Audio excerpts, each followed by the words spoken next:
I wanted to start by asking about Nicolas Jackson and just how pleased you've been with him this season. There was a bit of criticism of him last season, but he seems to be developing.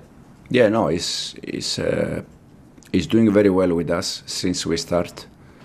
He has been open-minded in terms of we ask him and we require sometimes different things. And this, as I said, open mind, he wants to learn.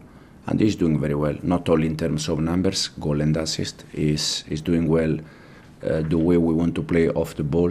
When we press, it's always aggressive, and we are very happy with him. He's obviously still quite raw. He's only 23.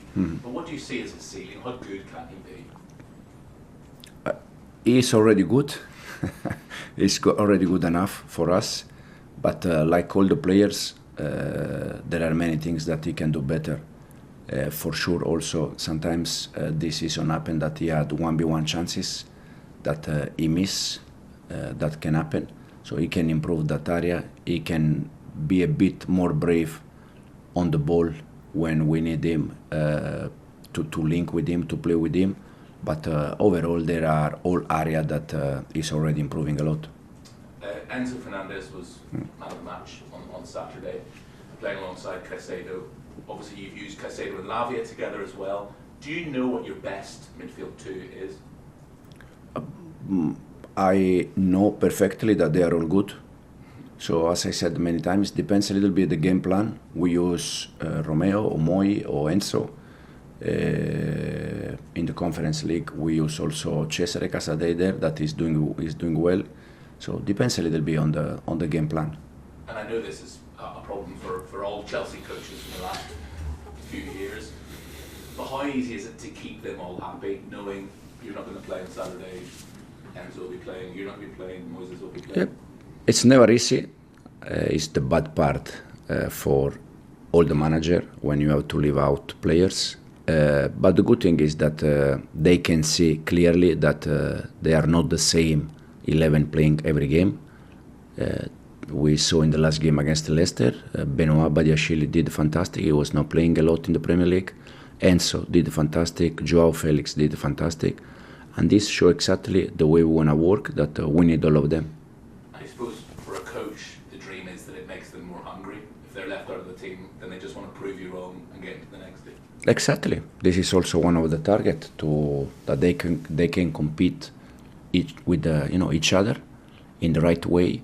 So the other day Romeo was on the bench. Doesn't mean that Romeo will be on the bench the next game.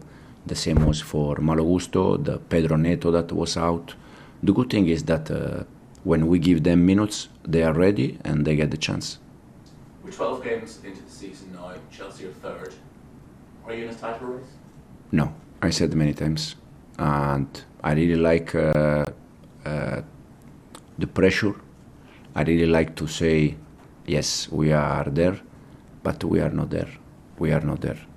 I said Arsenal is ahead of us, City is ahead of us, Liverpool is showing that it's ahead of us. So, but the important thing is that we improve game after game, and then we see. Do you not look at the league this season and think, however, that it's anybody's title really? Manchester City have lost 3 Premier League games in a row. Liverpool, like yourselves, are under a new manager, finding their feet. Arsenal aren't the same side they were last season. It's anybody's title, really. No, yeah, the thing you have to think, as you said, that City lost 3 games in a row, but it's still second. And Arsenal is there. Liverpool, as we said, is doing fantastic. And the reason why is not, for me, it's not about the points, about the table, that they are ahead of us. It's about the process, the program, 5 years together, 9 years together. Liverpool is a bit different. They didn't make so many changes from the past. This is the reason why. It's not about the points. It's not about the difference on the table. It's just the time together. Do the players feel that way as well? That maybe next season, but not this season? No, the player, they have just to be focused on day by day, how they work, how they improve, and then for sure we are going to win games. Thank you. Thanks, Sam. Enzo, nice to see you. Just in terms of the title race, I know you mentioned that you're not in it, but I guess it's always nice to be asked, and it shows how far this Chelsea team, how much they have improved in such a short space of time? It's nice to see the team, as you said, improving. That is important, it's nice, it's good feeling. But in the same time, you have to be realistic, and you can see the difference between us and the rest in this moment. This doesn't mean that we are not going to compete, we are not going to try to win games. For sure, we are going to do that until the end. But the main focus in this moment has to be the feeling that we are improving game after game. I know you often talk about needing to improve the defence and needing to improve the attack, but realistically, how far can this side go? How much more improvement is there to be made? No. We can improve a lot. The other day against Leicester, we can learn from that game that in football, what is in one way now, after 1 second can change. And the first half, I think, the first half an hour, we score, they disallow a goal, we had 4 chances. And in that moment, you have to be clinical. You have to go first half 0-2, 0-3, and the game is finished. But we conceded something. The game was still 0-1, was still alive. So even in that game, you can improve things, and we're gonna try. I know we talked a little bit about Enzo Fernandez, but if I could just ask you about his performance the other day.